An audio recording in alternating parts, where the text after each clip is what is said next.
Ya. Sí, comenzamos. Comenzamos. Está bien tú.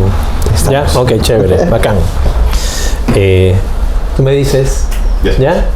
Ok. Muy buenas tardes, Alberto. Muchas gracias por concedernos la entrevista a Crónicas de la Diversidad. Quería que nos digas quién es Alberto de Belaunde. ¿Cómo te defines? ¿Cómo te defines? Qué pregunta para difícil. Sí. Bueno, nada, gracias por la oportunidad. Sigo Crónicas de la Diversidad hace buen tiempo y creo que no solo resulta un espacio importante hoy para poder plantear temas que nos compete a toda la comunidad, sino que además se va a convertir en un referente histórico para cuando tengamos que recordar cómo era el hecho de ser LGTB en el 2019 o en esta nueva década que empieza, ¿no? Entonces, felicitaciones por el trabajo. ¿Cómo me defino? Bueno, yo soy un hombre abiertamente gay. Tengo un novio hace 8 años, vivimos juntos. Soy zurdo, soy impaciente, paro normalmente de muy buen humor. Ya. A pesar de lo impaciente. A pesar de lo impaciente, sí, es una mezcla extraña, sobre todo en esta ciudad y en este tráfico, ¿no? ¿Qué más? Soy un lector empedernido, me encanta escuchar música, me he vuelto adicto a los podcasts. Y además, lamentablemente la mayoría son en inglés, pero hay muchos podcasts LGTB, aunque de Perú hay ahora Crónicas de la Diversidad. Calla Cabro también, que es todo un referente. Y nada, ojalá sigan creando más espacios, ¿no? Soy un político desde chico. Fui presidente del consejo estudiantil de mi colegio, que además ayudé a crearlo de primer año. Fui dirigente estudiantil. ¿En qué colegio estudiaste? Yo estuve en el colegio Santa María. Colegio religioso, ¿no? De hecho, yo salgo del closet después del colegio, ¿no? No se me hubiese ocurrido salir del colegio porque guardo recuerdos de compañeros que eran víctimas de bullying homofóbico, ¿no? En mi caso me hacen bullying por otras cosas, pero no por gay. Y también me acuerdo de cosas de homofobia más institucionales, ¿no? Un profesor de religión que en segundo de media nos entregó una separata con citas bíblicas que según él justificaban el titular de la separata, que era Dios aborrece a los homosexuales, ¿no? Madre mía. Otro profesor que hacía chistes homofóbicos, ¿no? Como para ganarse la legitimidad del salón. Y claro, todos lo hemos vivido, ¿no? A los rollos propios de todo adolescente era este tema de además pensar que eras el único gay de la clase y de la promoción. Después descubres que por lo menos en mi promoción habían varios, éramos un montón, pero en el momento te sientes muy solo, ¿no? Y además, en el caso de los chicos que eran víctimas de bullying homofóbico, es un tipo de bullying muy solitario, ¿no? Porque si a ti te hacen bullying por el color de tu piel, en tu familia, en tus amigos, hay gente del mismo color de piel que te dice, oye, son tonterías, no les hagas caso, ¿no? O te hacen bullying porque eres, o tienes sobrepeso. Hay otros chicos, ¿no? Con sobrepeso y no hay medio tema. Pero en el caso del bullying homofóbico, uno, sientes que eres el único. Dos, si efectivamente eres gay, sientes que hay algo mal contigo. Y tres, no quieres que tu familia ni se entere, ¿no? Porque no sabes cómo va a reaccionar, pues si te echan la culpa. Entonces sí, es un momento bien difícil para los jóvenes LGTB. Ok. Me fui a veces, sí. Es otra cosa para definirme, a veces en las conversaciones me voy por las ramas. Ya nos dimos cuenta. Sí. Lo bueno es que en el Congreso te dan tiempo, así que me permite ordenarme más. Volvemos a tu definición. ¿Qué más puedo decir de mí? Me encanta hacer amigos, me encanta conversar, me encanta divertirme. Creo que soy una persona empática, o trato de serlo por lo menos. Al mismo tiempo me cuestiono mucho, ¿no? A mí mismo, a mis acciones, a mis opiniones.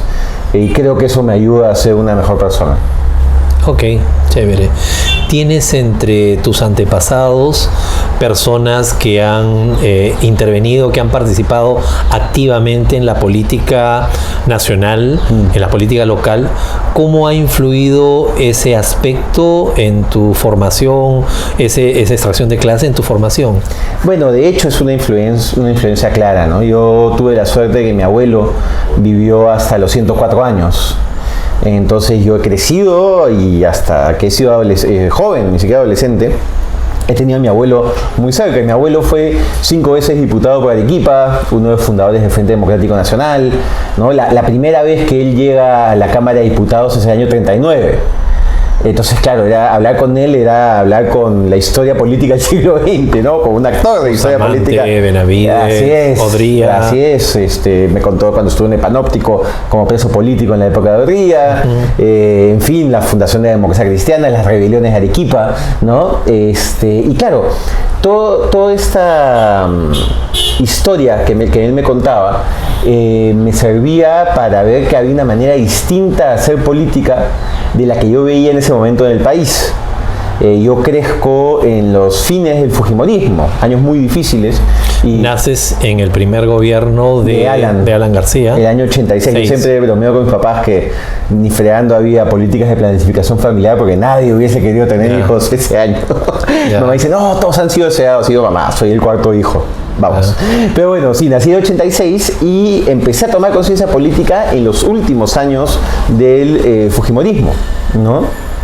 Y claro, yo veía lo que pasaba en el país, escuchaba a mi abuelo, escuchaba las sobremesas en mi casa. A mis papás también les gusta muchísimo la política y desde chico empecé a tener conciencia y lectura, ¿no? He leído mucho siempre y he leído las memorias de Bustamante, un montón de libros que la gente en mi clase me decía, oye, y este pataquén, ¿no? Pero que me han ayudado muchísimo a encontrar mi vocación y a formarme intelectualmente.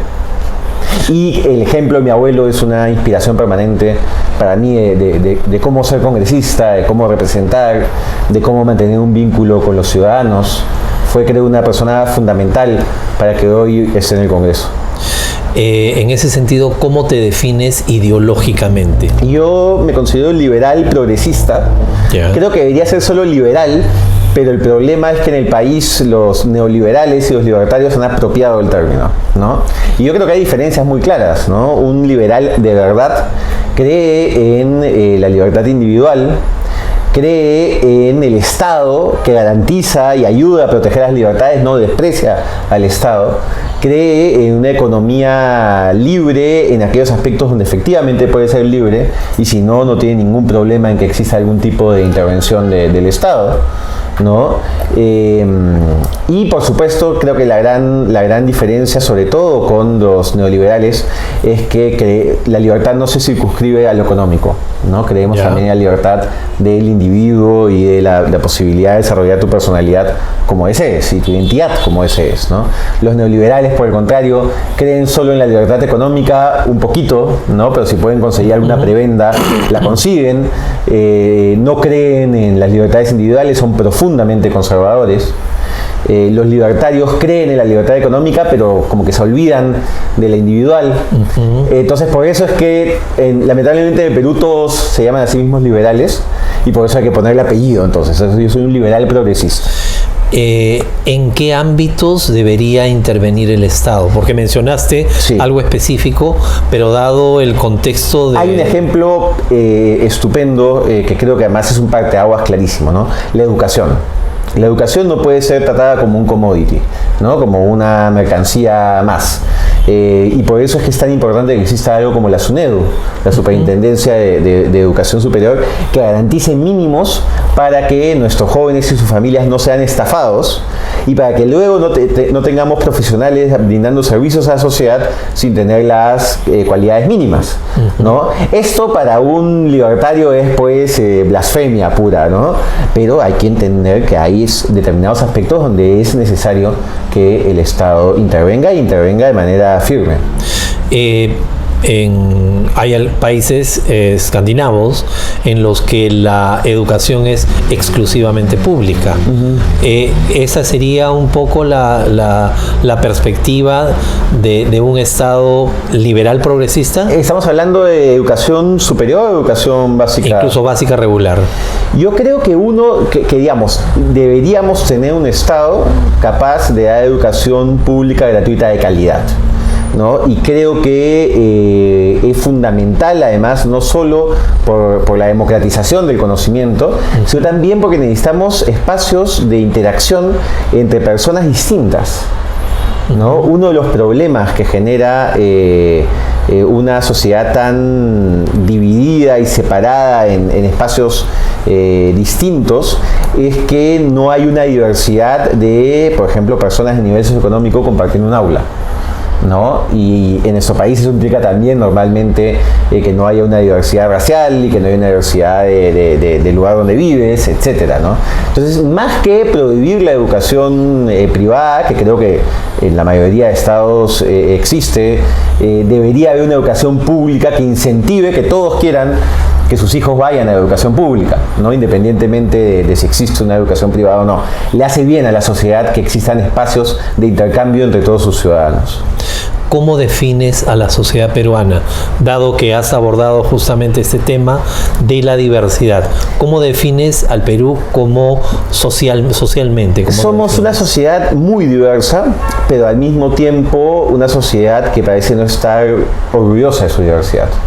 Y que por el contrario asumimos lo distinto a nosotros con sospecha, con burla o con algún tipo de discriminación, ¿no? Lamentablemente en esta sociedad hay machismo, hay clasismo, hay racismo, hay homofobia, por supuesto, hay transfobia y ahora lamentablemente hay también xenofobia, ¿no?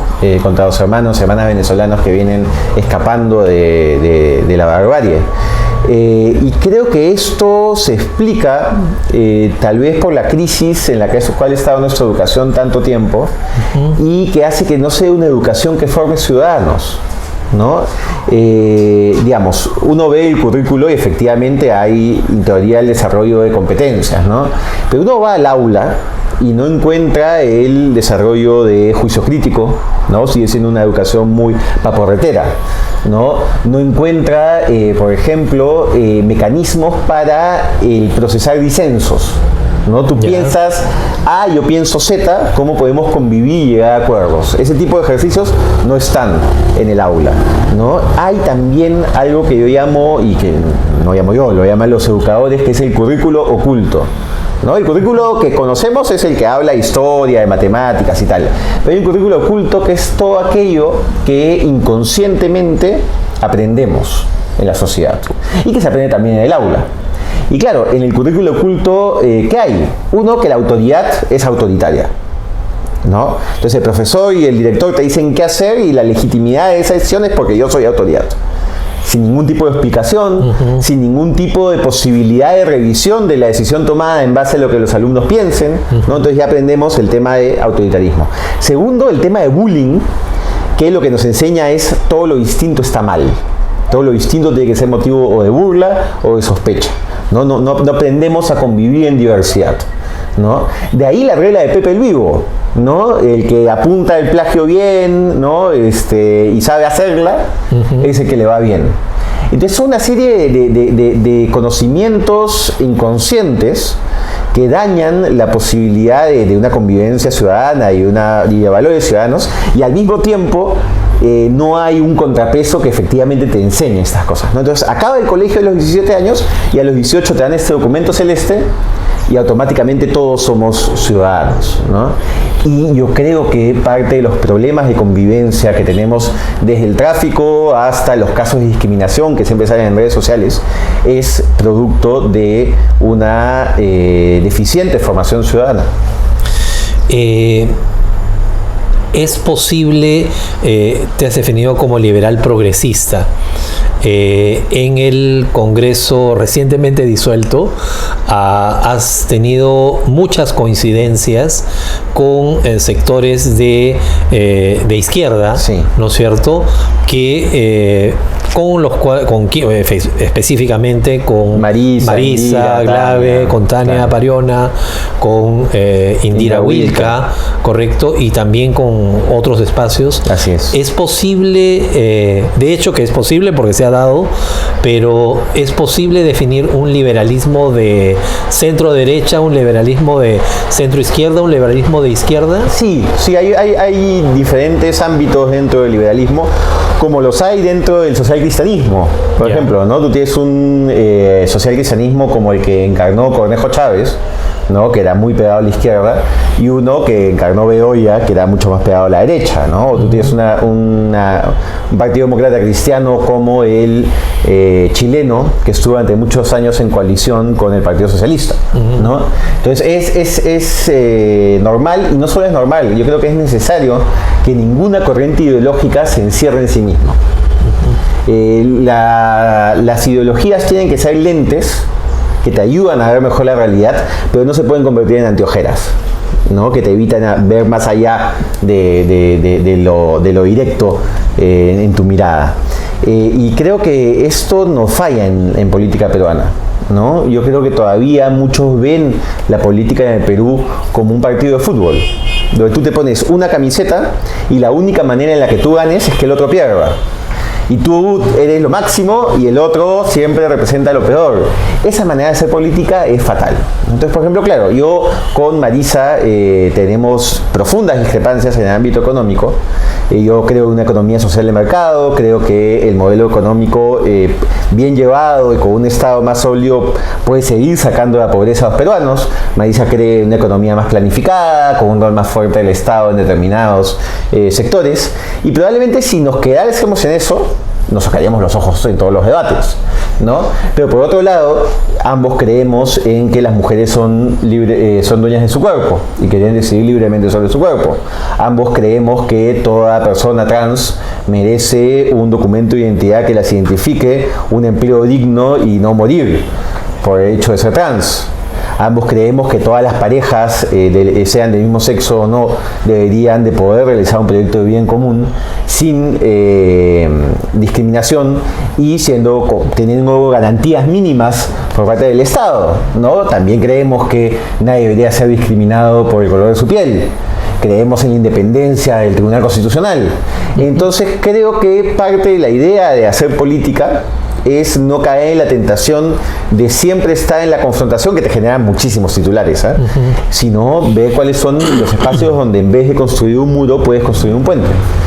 Hay menos titulares ahí, normalmente no hay ningún titular que diga dos congresistas se pusieron de acuerdo, pero el trabajo es mucho más productivo y se pueden lograr cosas mucho más tangibles. Dado que planteas, con lo cual coincido, que finalmente las ideologías son lentes que nos permiten mirar una realidad, ¿cuáles son los aspectos o digamos los ámbitos económicos? ¿Cuáles serían los ámbitos económicos, dada esta mirada liberal progresista, correcto? Y dada nuestra sociedad peruana, ¿cuáles serían, digamos, los ámbitos económicos en los que el Estado sí podría tener un rol preponderante? Porque no es una sociedad como la chilena, no es una sociedad como la española, o no es una sociedad como la guatemalteca, costarricense o alemana. Es la sociedad peruana. Hay un ámbito que creo que es claro si uno ve distintos ejemplos alrededor del mundo de sociedades que en general tienen o economía social de mercados o economías abiertas, ¿no? Que es el transporte público. Ya. ¿No? El rol del Estado en el transporte público es un rol que tiene que estar presente, ¿no? Las reglas de mercado no pueden ser las que finalmente determinen, por ejemplo, el precio de los pasajes, ¿no? Porque hay un interés público en el servicio que le interesa al Estado que las personas puedan movilizarse para que la sociedad pueda, digamos, funcionar, ¿no? Y la gente pueda acceder a oportunidades y pueda trabajar y pueda tener calidad de vida y pueda tener tiempo con su familia, ¿no?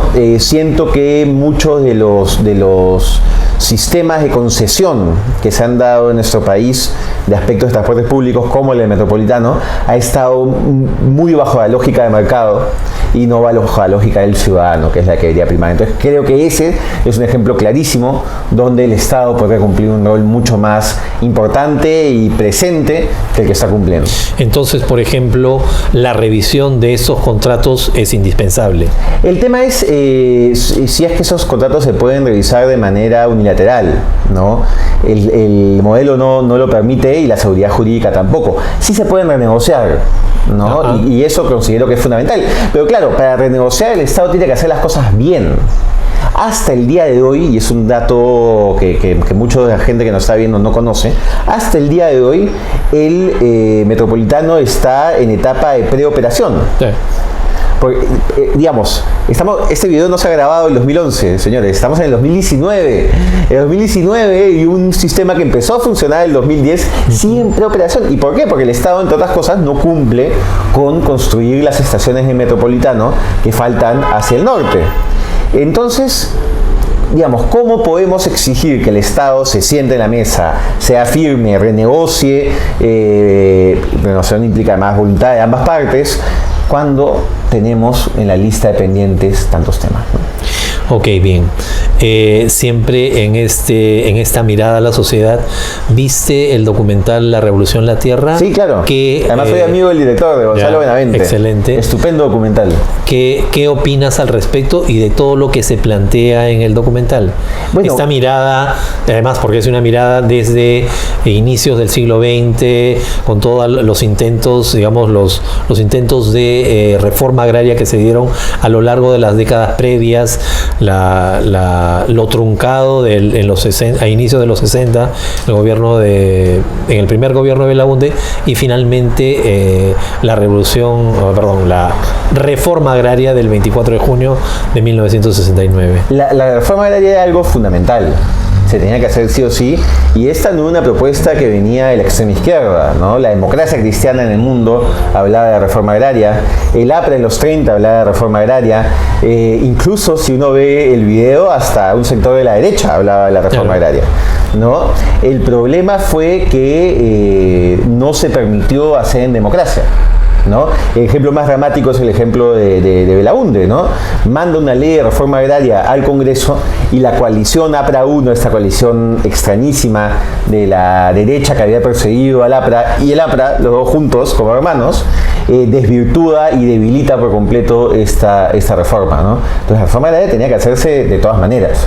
El problema cuando las cosas se hacen desde un gobierno de facto es otra, ¿no? Pero si uno hace un balance entre lo que era la sociedad peruana antes de la reforma agraria y lo que es la sociedad peruana hoy, sin duda la reforma agraria fue algo positivo.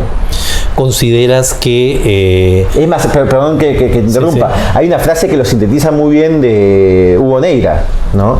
Si la reforma agraria no se hacía en el Perú, Sendero ganaba la guerra, ¿no? Porque además mucho de la mirada de Sendero, una mirada feudal, ¿no? Y que se estrella contra grupos organizados de campesinos que eran dueños de la tierra, ¿no? Probablemente la reacción o la posibilidad de éxito hubiese sido otra si es que no se hubiera llevado a cabo esa reforma.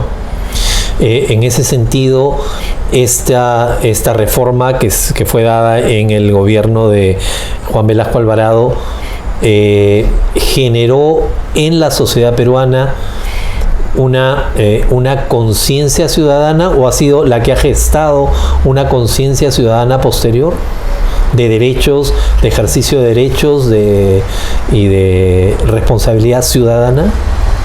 Es interesante, no sé si podría llegar a afirmar algo así, pero sí creo que es una sociedad donde más personas tienen acceso a una participación real, ¿no? Y acceso a espacios políticos, y en general me parece que hay una mayor posibilidad de agencia, ¿no?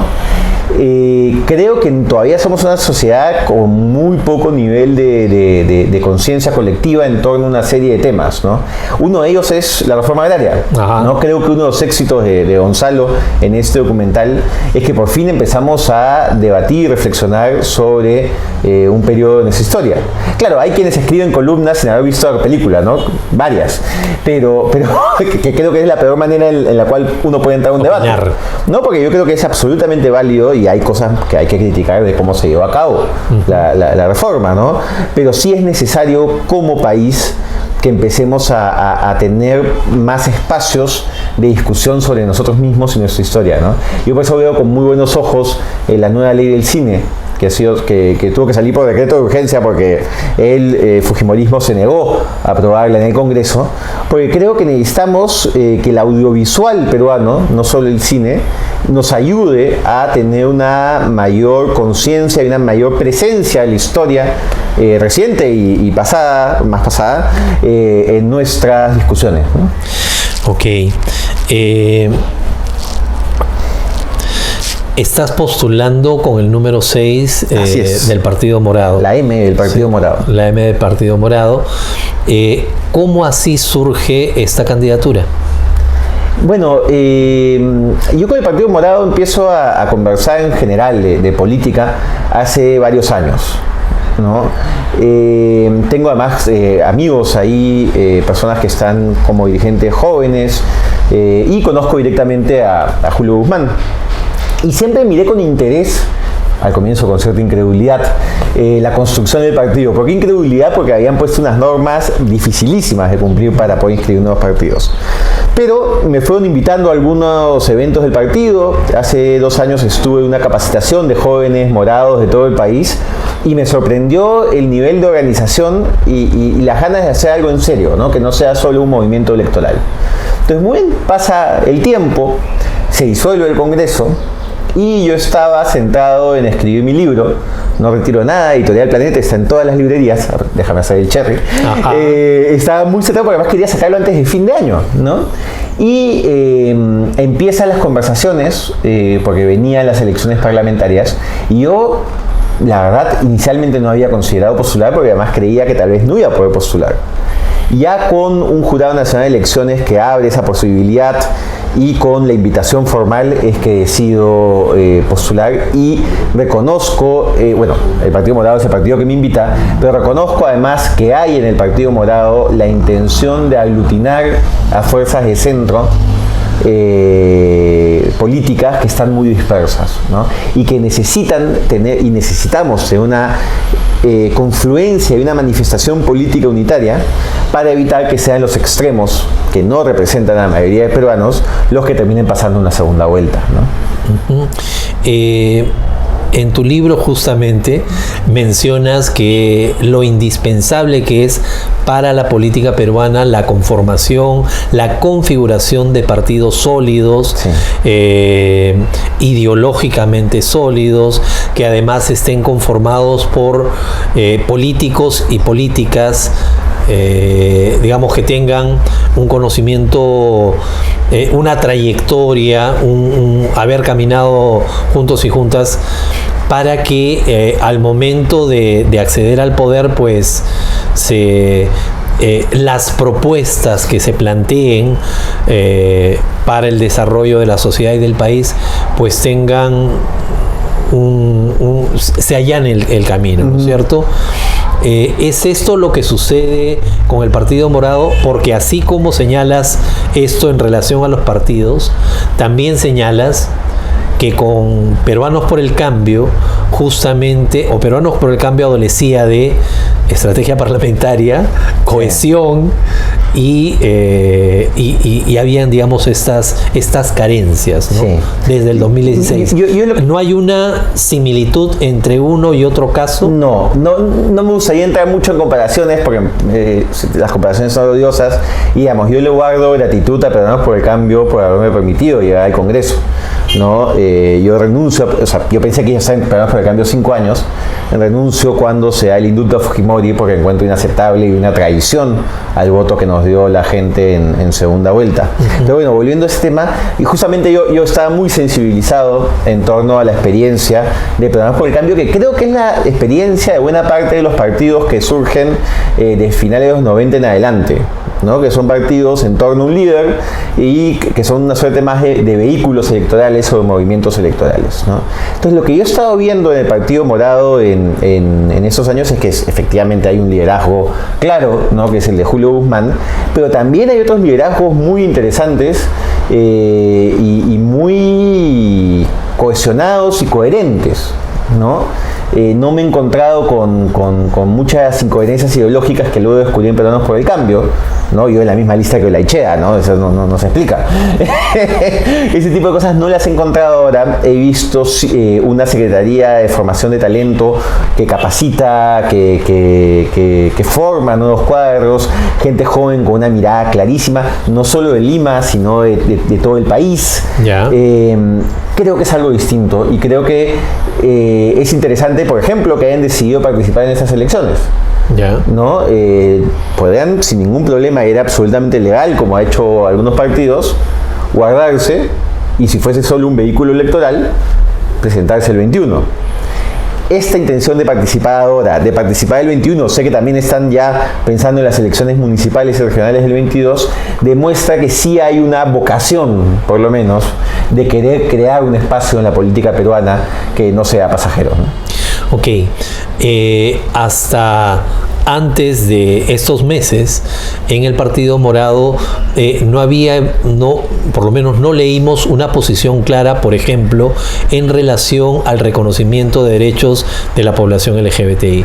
Por ejemplo, el tema del matrimonio igualitario o el tema del reconocimiento de la identidad de género de las personas trans en general. Tu presencia de algún modo ha generado la invitación que te han hecho. En todo caso, ha habido una relación, como nos cuentas ya desde hace algún tiempo, pero tu presencia en la lista ha generado estos cambios. Me encantaría poder decir que sí, para como tenerlo como logro personal, pero ya el partido había estado conversando esos temas antes y ya habían tomado esta decisión. Es más, hay una entrevista a Julio, no sé si es en El Comercio, en La República, donde se pronuncia a favor del matrimonio igualitario antes de que yo entre como invitado, ¿no? Entonces no es recién con mi ingreso, pero claro, yo no podría estar en un partido que no asuma estas causas de manera completa, ¿no? Yo ya aprendí del pasado lo que pasa cuando simplemente se pone como un temita más en el plan de gobierno, que es que llegas al Congreso y nadie se acuerda del plan de gobierno. Acá había un esfuerzo de tener un plan de gobierno parlamentario, que es la primera vez en la historia que hay un plan de gobierno parlamentario. Ojalá que los demás partidos hagan lo propio. Y hay también la convicción, porque además hay un desarrollo ideológico. Ellos creen en el republicanismo, que es algo muy cercano al liberal progresismo, y es absolutamente coherente con esa mirada de la sociedad. Entonces, con esta confianza, sí, ¿no? Con esta confianza, si es que se llegara si es que, por ejemplo, el Partido Morado colocase, digamos, una bancada interesante, se estaría garantizando, digamos, un apoyo de bancada al reconocimiento. No solo eso, digamos, no es algo que no se estaría dejando al voto de conciencia. Si es que sucede, ¿no? Si es que son una de las 44 propuestas a las cuales nos hemos comprometido todos los candidatos al Congreso. Y candidatas. Y candidates, por si hay alguien que siente que lo binario no lo identifica. Digamos, la garantía absoluta de que los 140 candidatos están absolutamente convencidos existe, no te voy a mentir, no he hablado con los 140, ¿no? Hay la convicción y el compromiso partidario de esto, sí, y es una propuesta de campaña también, y creo que los principales líderes están comprometidos con esto también, ¿no? Entonces creo que es absolutamente honesto decir el Partido Morado impulsará el matrimonio igualitario y la ley de identidad de género del Congreso. Y aprovecho este tema para irme por las ramas, ya. Pero solo un minuto, ya. Que es lo siguiente. Las últimas encuestas están mostrando algo que es realmente preocupante, que es un alto sector de gente que está pensando viciar su voto. Y claro, la gente piensa que viciar su voto es simplemente, ok, no participo y listo. Pero el viciar su voto en las circunstancias actuales va a favorecer al fujimorismo y a los sectores ultraconservadores. ¿Por qué? Porque si tienen un 20% de voto, pero hay un 40% de voto viciado, en vez de sacar solo unos 15 o 20 congresistas, pueden tener 40 o 50. No, porque la torta simplemente se hace más chica. no se reparte entre menos votos. Entonces hay el riesgo latente de que lo que acabamos de sufrir en el país se repita. No estoy diciendo voten por mí, me encantaría que voten por mí, que voten por el Partido Morado, pero voten y además voten por alguien que los convenza. Tu voto, el que me está mirando con incredulidad, tu voto hace la diferencia. Tu voto puede ayudar a que tengamos un Congreso distinto. No votes por alguien que esté en contra de la disolución del Congreso si es que tú estás a favor de la disolución del Congreso. No votes por alguien que te dice que estamos en una dictadura castrochavista cuando tú sientes que seguimos en una democracia, porque seguimos en una democracia. No votes por alguien que te hable de que existe la ideología de género si es que tú crees en la libertad y en la igualdad. Tómate en serio esta elección, porque lo que está tratando de hacer el otro sector, el sector ultraconservador, los fujimoristas, es decir, no, cholo, todos son iguales. Todos los políticos son iguales, entonces ni votes, vicia tu voto nomás. Eso es lo que ellos quieren. Por eso es tan importante reaccionar y entender todo lo que está en juego. Si tú no decides, el resto decide por ti. Así es. Esa es la realidad. Efectivamente. Y todo espacio vacío se llena. Exacto. No es que vamos a llegar al Congreso y esos 40 escaños vacíos son el voto viciado. No. Esos 40 escaños vacíos van a ser tomados por las fuerzas políticas por las cuales no votaste. Qué bien, no, sí, definitivamente, y creo que es un mensaje para toda la ciudadanía.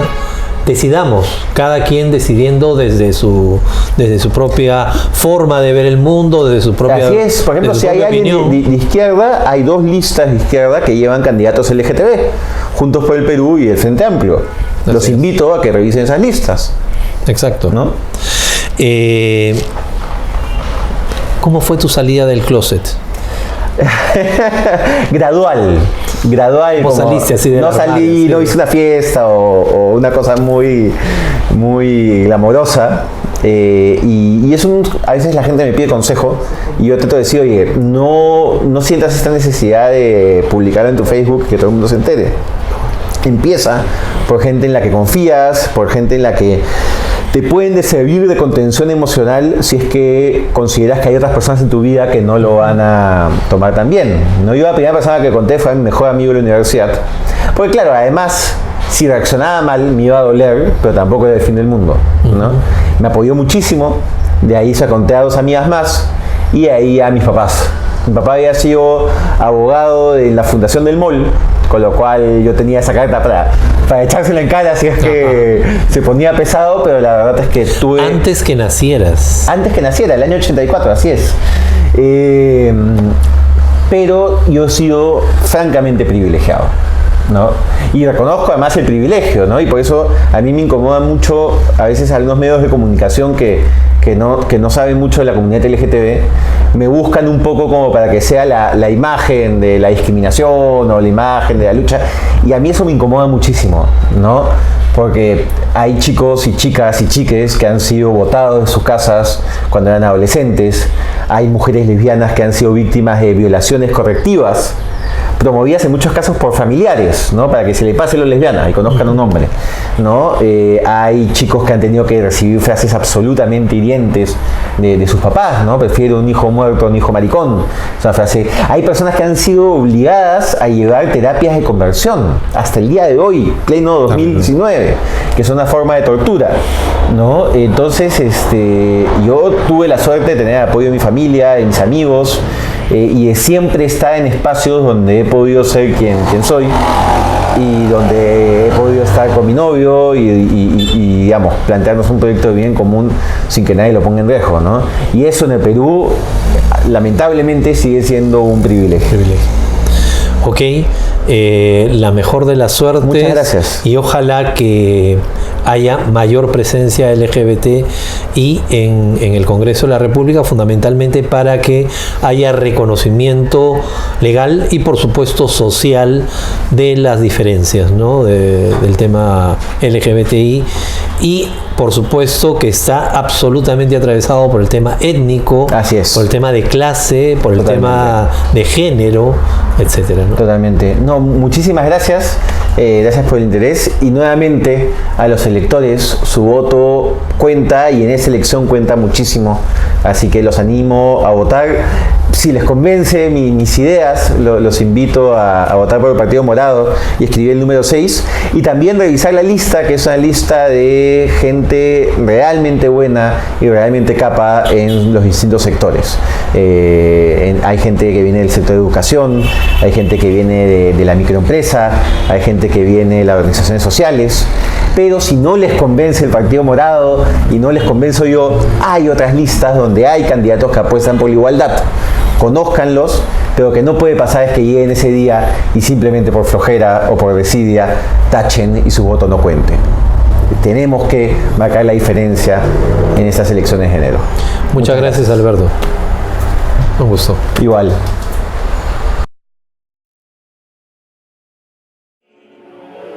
El tiempo pasa, no los ves más. Vamos, diviértete. La vida es un cabaret, no hay más. Solo es un cabaret, no hay más. Y yo amo este cabaret.